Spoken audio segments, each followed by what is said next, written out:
Thank you for that introduction, and I would like to thank the ICD for giving me this opportunity to hold a keynote speech. I am honored to be here today speaking under the topic as you see over there.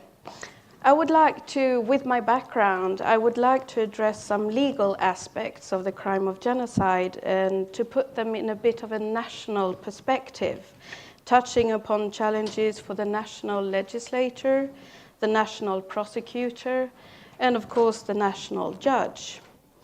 Obviously, as we have discussed earlier today, criminal law actually comes into force after the fact, post the genocide. But one needs to remember that there are a number of instruments within the law as well. In Sweden, for instance, and I know that that was the intentions of the drafters of the Rome Statute, to actually criminalize conspiracy to commit genocide, which of course does not require that no killing has occurred, or it is on a very sort of low level. And I would also like to mention the principle of command responsibility as one tool, be it small in this sense, but still to prevent these atrocities. The starting point for me, which has been said by earlier speakers as well, is that although the Genocide Convention has now been forced for more than 60 years, and although my country has had a specific legislation to this point since the 1960s, in my country we've seen no cases. And I think someone before here mentioned the number three cases so far in the world. Of course, some countries have gained more experience than others in this sense, but it can, of course, never equal the experience gained by international legislator, international prosecutor, and international judges. It was indeed an historic moment in July 1998 when the Rome Statute was agreed upon and the International Criminal Court was established. As most of you know, the road leading up to that moment was very, very long. The ICC, and this is another important notion, is built on the notion of complementarity. This implies that national jurisdictions take precedence in most cases. In principle, the ICC only has jurisdiction where a national state is unwilling or unable to carry out an investigation or a prosecution. And it is very important to note this. It's a significant feature of the ICC, which is not part of the ad hoc tribunal system. And I think it's important because this really puts the responsibility again at national states. We cannot just rely on international institutions. We need to act on a national level itself. To a certain extent, the fact that we haven't had that many cases, of course, has to do with the fact that in states where these atrocities have occurred, there is no longer any functioning legal system, or the state is involved in an armed conflict.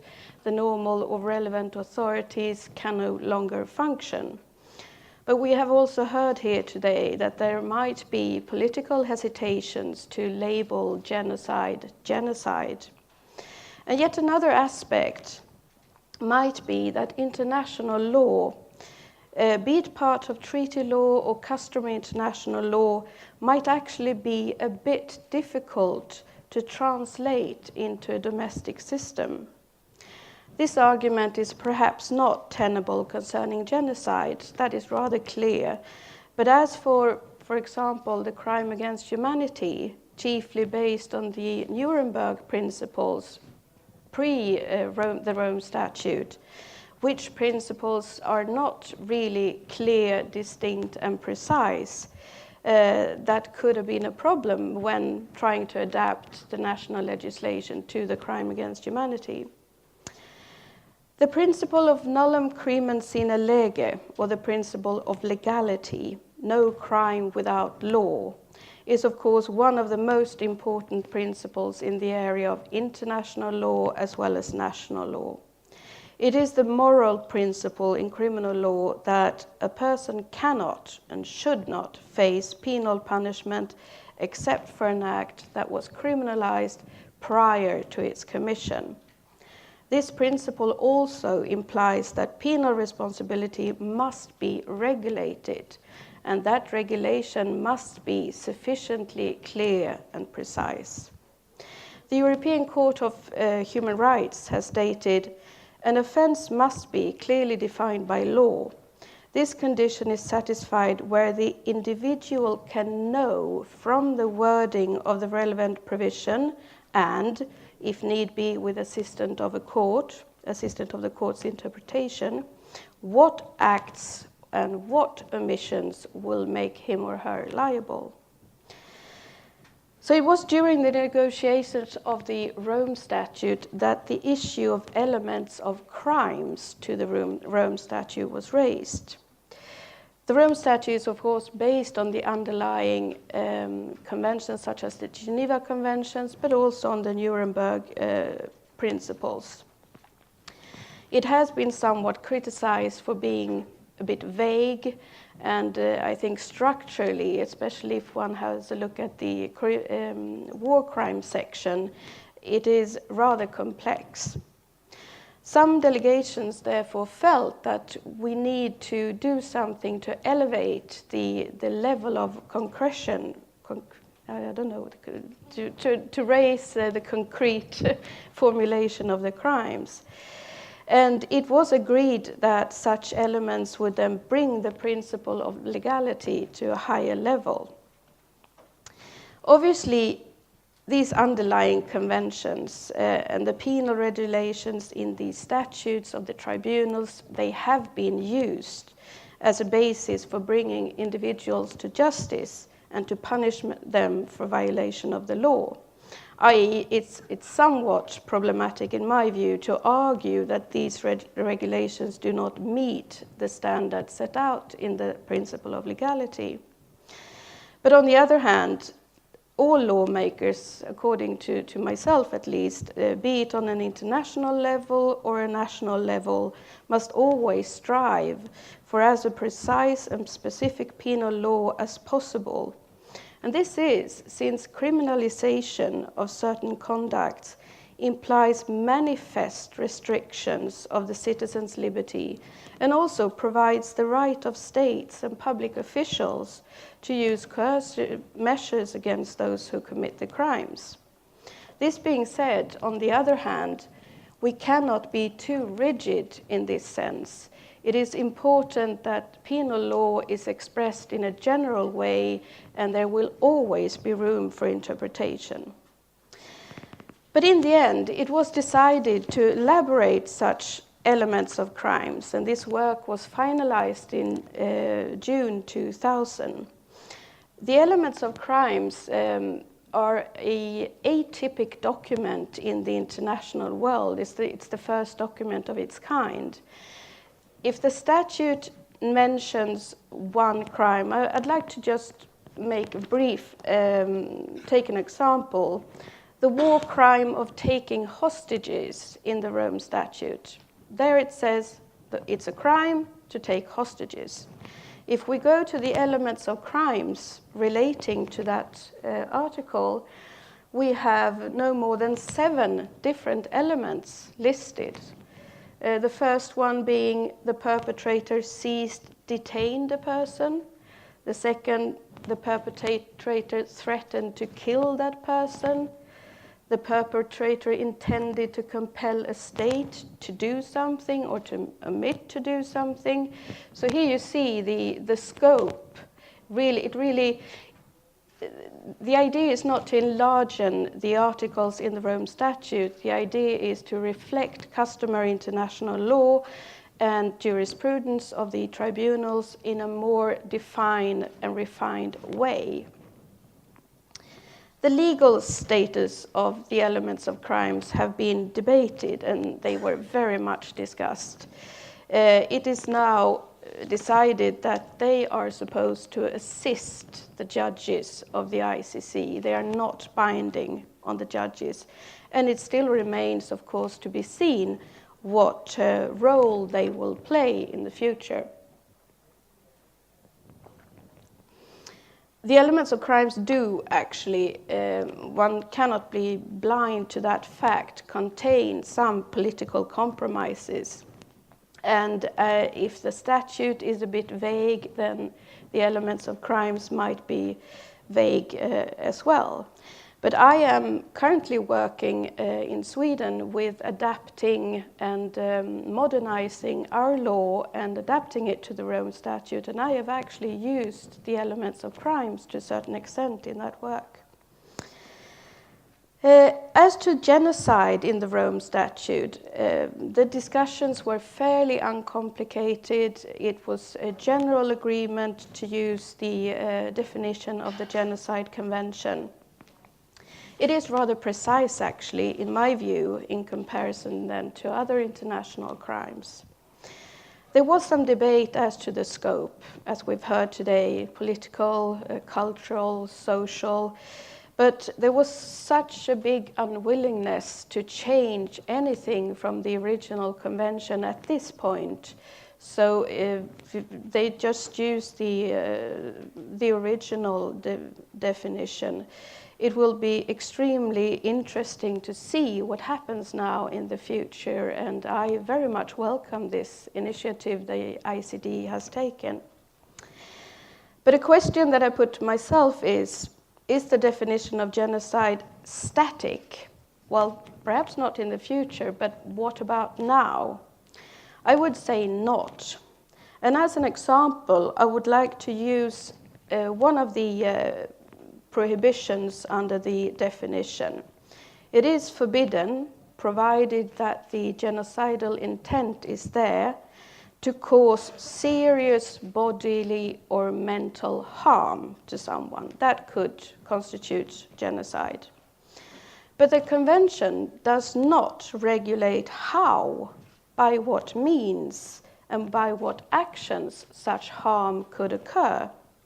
It lists the effects, a serious harm, but that's it. And there is some case law on this, of course, and some case law also giving indication on what level the harm, what is meant by serious harm. However, as to which act that can cause such harm, no guidance is really given.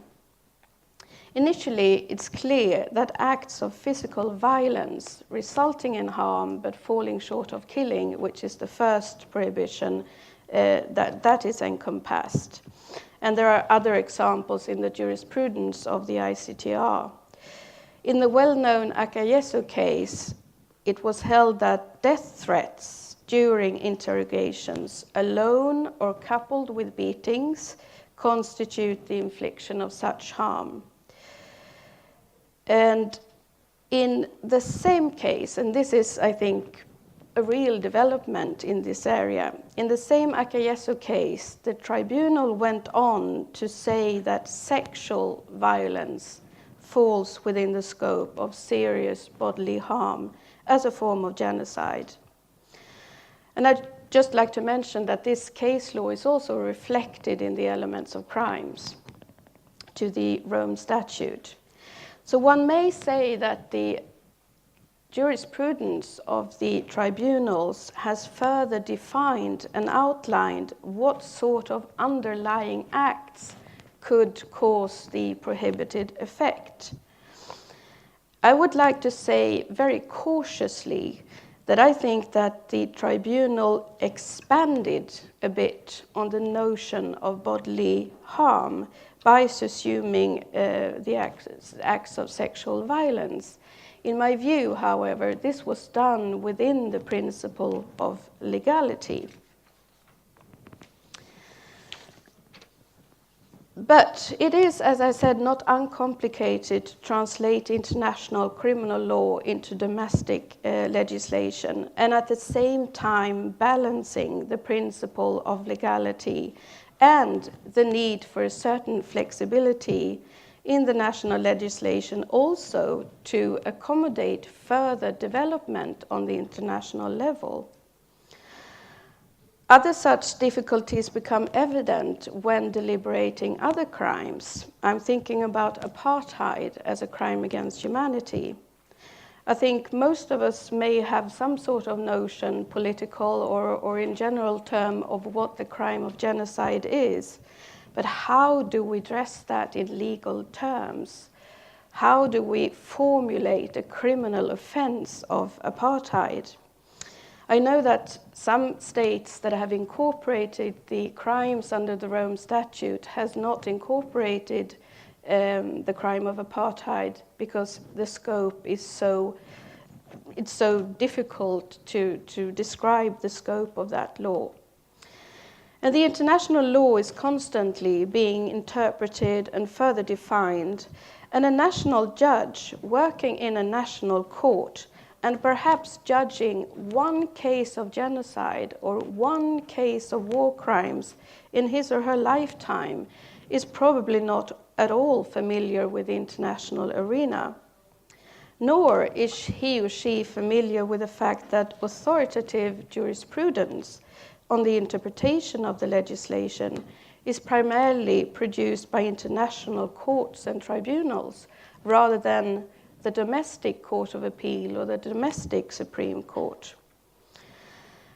Even if the legislation in place in the Swedish law on genocide and the provisions on war crimes, as I said, we've had really no experience. We've had 2 cases of war crimes, but we have about 20 ongoing investigations on war crimes. And this, of course, also has to do with the increased movability, the international movability, many people fleeing from wars and danger spots, and many of those people are not innocent victims, but also perpetrators.